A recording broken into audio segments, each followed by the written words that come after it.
My kids used to watch that odd live action kids show Lazy Town, where some of the characters look like they're wearing prosthetics on their face and all of the environments look green screened and super vibrant.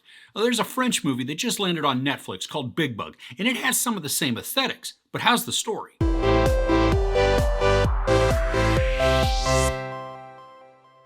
In 2045, artificial intelligence is everywhere, so much so that humanity relies on it to satisfy its every need and every desire. In a quiet residential area, four domestic robots suddenly decide to take their masters hostage in their own home. Locked together, a semi blended family, an intrusive neighbor, and her enterprising sex robot are now forced to put up with each other in an increasingly uncomfortable atmosphere. There are portions of this film that really feel like they were influenced by iRobot, Wall-E, a touch of Fahrenheit 451, and even one of the shorts from the second season of that Netflix animated series, Love, Death, and Robots. The general premise is we have these over-exuberant characters who become trapped in their house when androids decide that they are more fit to lead the world. And everything is automated in this near-future society, so the story is able to effectively exploit the issues that can accompany technology when it does go a bit wonky. From a visual standpoint, this film is oddly satisfying. The majority of it feels like it's shot on a green screen because just about everything has this unnatural shine to it, which is then also enhanced by how the colors are cranked up in their vibrancy. It does have this artificially clean and even sanitized aesthetic to it, giving off an idealistic view of the future, even within this dire storyline. I'm curious at what the filmmakers used to shoot this because the majority of the time we can see the reflection of a ring light in the character's eyes, making me think that this was shot on more of a smaller sized camera. In a story like this, where we have our cast trapped in a situation where they are basically being held hostage, it's important that we feel some sort of connection or sympathy for at least some of them to be able to connect with the story and then feel a sense of danger or even concern for their well-being. For me, this was really hard to do because almost every single character was off-putting. We don't have much in the way of background on the characters, so we learn about them as the story progresses, and there wasn't anything that was really drawing me to them. I found them to be obnoxious and repulsive, which can really work for the story if I'm meant to side with the overtaking androids. From what we're shown, these people shouldn't really be let out into the world because they're self-absorbed, annoying specimens of human life. There's a divorced couple who now each have a significant other. They only sort of get along too, and they're not overly contentious, but they're not overly friendly either.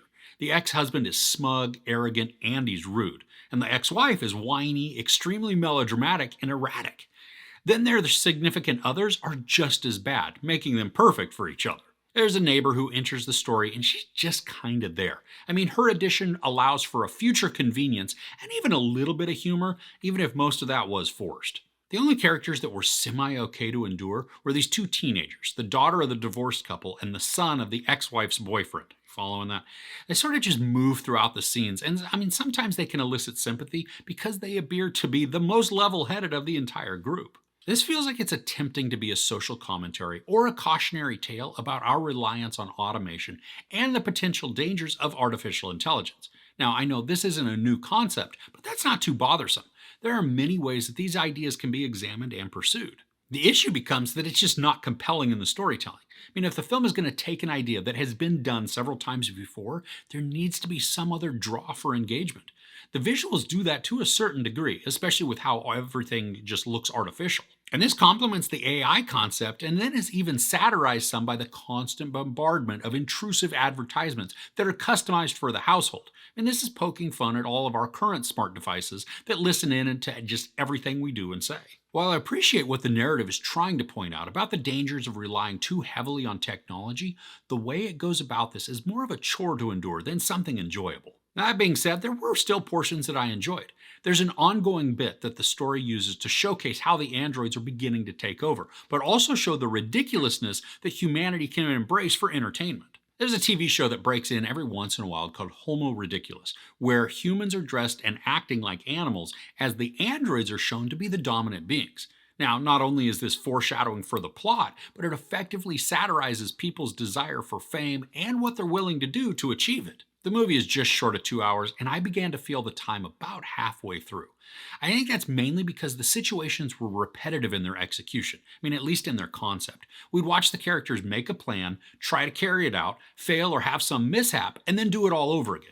This became a tiresome routine, and because most of the cast was abrasive to me with very little humor being conveyed, it was just a rough experience. The absurdity of this really should work, but what happens is we just get overacting and melodrama in a story that revolves around characters who are difficult to engage with and get behind. So at the end of this, Big Bug has a good concept, especially where the social commentary and cautionary tale storyline are concerned.